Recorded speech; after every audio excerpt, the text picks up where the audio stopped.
భారతదేశంలో ఉన్న ముస్లింలు ఎప్పుడూ కూడా సేఫే. మత సామరస్యం ఉన్న దేశం భారతదేశం.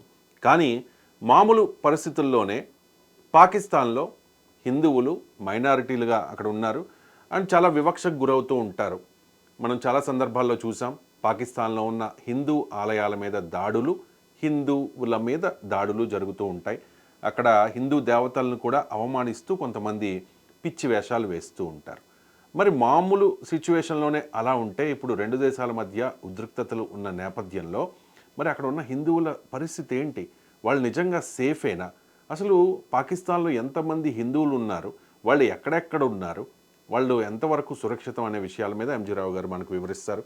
ఎంజీ రావు గారు, ఎంతమంది ఉండొచ్చు పాకిస్తాన్లో హిందువులు? పాకిస్తాన్లో ఈ 2025 నాటికి సుమారు 1 కోటి మంది హిందువులు ఉండొచ్చు. పాకిస్తాన్ అధికారికంగా ఏం చెప్తూ ఉందంటే, మనకి పాకిస్తాన్ అధికారికంగా చెప్పేది ఏంటంటేనండి, ఈ మొత్తం పాకిస్తాన్లో 52 లక్షల మంది హిందువులు ఉన్నారు. మొత్తం పాకిస్తాన్ జనాభాలో వీళ్ళు 2.5 కోట్లు అని చెప్తుంది అనమాట. ఇది పాకిస్తాన్ మనకు చెప్పేది. కానీ పాకిస్తాను కొన్ని సర్వే సంస్థలు ఏమని చెప్తుందంటే, ఇంటర్నేషనల్ అమ్యూనిస్టీ ఇంటర్నేషనల్ ఇవన్నీ, పాకిస్తాన్లో హిందూ పాపులేషన్ 2.5 అంటే కోటి వరకు 90 లక్షల నుంచి కోటి మంది ఉంటారు. అట్లీస్ట్ 80 లక్షల మంది హిందువులు ఉంటారు. వీళ్ళు ముఖ్యంగా హిందువులు ఈ సింధు ప్రావిన్స్, గుజరాత్కి సమీపంలో ఉన్న సింధులో వీళ్ళు సింధులో మొత్తంలో 8% పాపులేషన్ వీళ్ళే ఉన్నారు. సింధులో తార్కార్పూర్ ఇలాంటి జిల్లాల్లో 50% వరకు హిందువులు ఉంటారు. దీని తర్వాత ఎక్కువ ఉండేది పంజాబ్లో.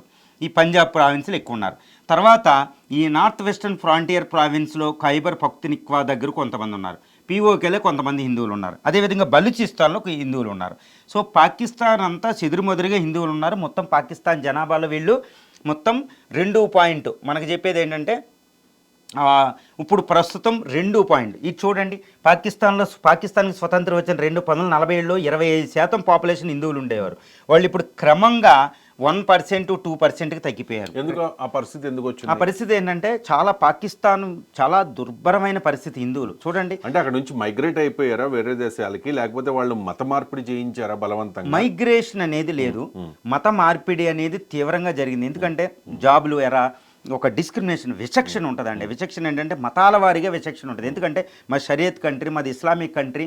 ఎందుకంటే 1947లో ద్విజాతి సిద్ధాంతం ద్వారా ఏర్పడింది. ద్విజాతి సిద్ధాంతం ఏంటి? హిందువులకి హిందూ ల్యాండ్, ముస్లింలకు ముస్లిం ల్యాండ్ ఉంది. కాబట్టి మాది ముస్లిం కంట్రీ కాబట్టి హిందువులందరూ వెళ్ళిపోవాలని. కానీ భారతదేశం హిందువులందరినీ పంపలేదు. ఎందుకంటే భారతదేశం చాలా పెద్ద దేశం. ఇక్కడ హిందువులందరినీ పంపడం అనేది అసంభవం అనమాట. ఎందుకంటే ప్రతి గ్రామంలో హిందూ ముస్లిం అనే ఒక విచక్షణ అనేది భారతదేశంలో ఇప్పటికీ ఉండదండి. మీరు చూడండి, అప్పుడు మహాత్మా గాంధీ వీళ్ళందరూ చాలా పాటుపడ్డారు. వెళ్ళిన వాళ్ళు వెళ్ళారు, కానీ ఎవరిని భారతదేశం పంపలే. ద ట్రైన్ టు పాకిస్తాన్ అని ఖుష్వంత్ సింగ్ గారి నోవల్లో మనకి ఇది కనిపిస్తుంది కూడా. సో మన భారతదేశం సెక్యులర్ రాజ్యంగా ప్రకటించుకుని వెళ్ళలే, కానీ వాళ్ళందరినీ పంపేసింది.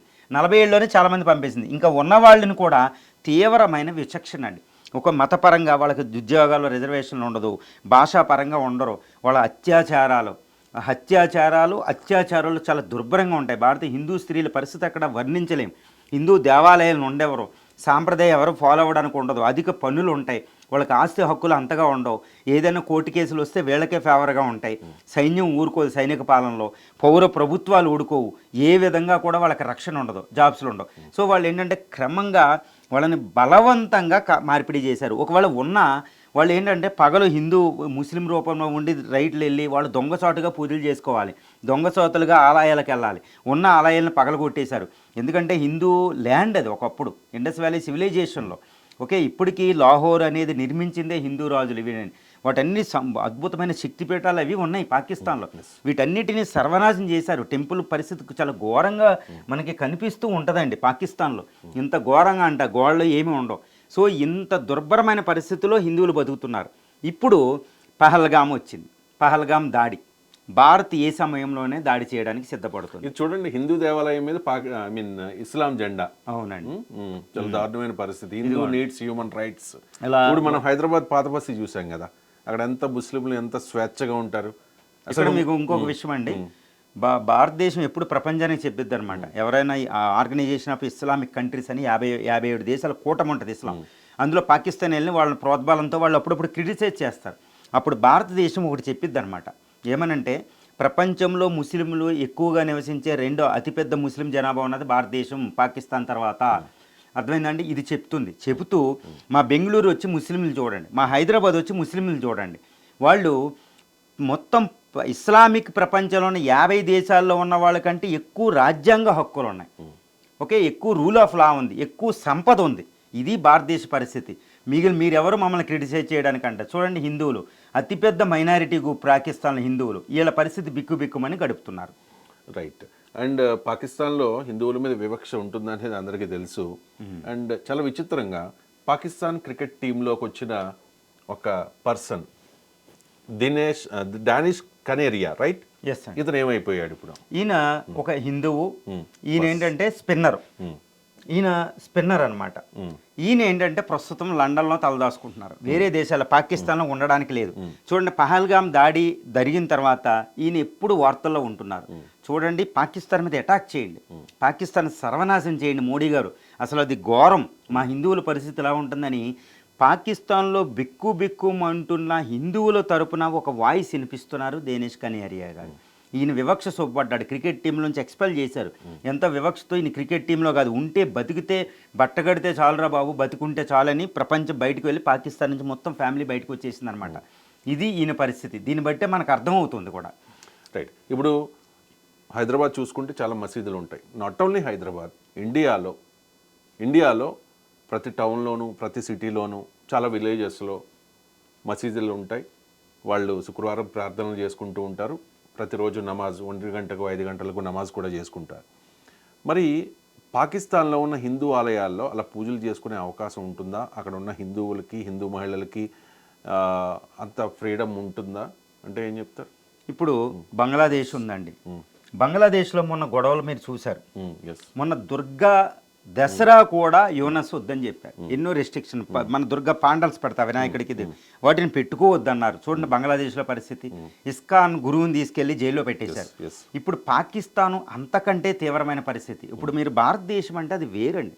ఉదయం 5 గంటలకు లేస్తే నమాజ్ ప్రార్థనలు వినపడతాయి, వెంటనే టెంపుల్ వినపడతాయి. ఏ హిందువు కూడా అది నాకు వినపడుతుందని కూడా కంప్లైంట్ చేయరు. ఓకే, ఇప్పుడు హలీమని ఇవన్నీ అందరూ కలిసి తింటాం. ఇక్కడ ఏం లేదు, ఎక్కడో మతకాలాలు 1-2 వదిలేయండి. ఒక భారతదేశం అంటే సర్వమతాల సమ్మేళనం. It's museum of all religions. Bhagyalakshmi ఆలయం ఉంటుంది, ఆ పక్కనే మసీదు కూడా ఉంటుంది. హైదరాబాద్ మీరు పాత బస్సులో మతకాలాలు ఉంటాయి. ఇంకా మీ లోపలికి వెళ్ళండి, ప్రతి విలేజ్కి వెళ్ళండి.